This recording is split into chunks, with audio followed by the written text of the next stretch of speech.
আসসালামু আলাইকুম। বিশ্বাস এগ্রো ফার্ম অ্যান্ড ফিশারিতে আপনাদের সবাইকে স্বাগতম। আজকে আমরা আমাদের পেঁয়াজের জমি প্রস্তুতের কাজ করছি।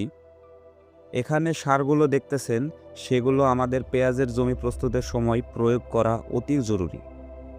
এই সারগুলো জমি চাষ করার সময় প্রয়োগ করতে হবে, যেন চাষের সময় মাটির সাথে এটি খুব ভালোভাবে মিশে যায়। এর আগে আমরা আমাদের পেঁয়াজের জমিতে ৬টা চাষ দিয়ে রেখেছি।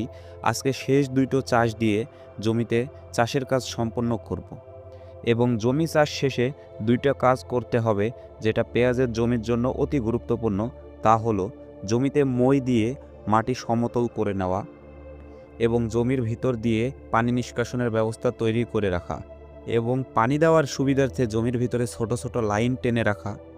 আজকে আমরা আমাদের এই সমস্ত কাজ সম্পন্ন করে ফেলব ইনশাআল্লাহ। সবাই আমাদের জন্য দোয়া করবেন, আমরা জানি এভাবে এগিয়ে যেতে পারি। সবার জন্য দোয়া ও ভালোবাসা রইল। ধন্যবাদ।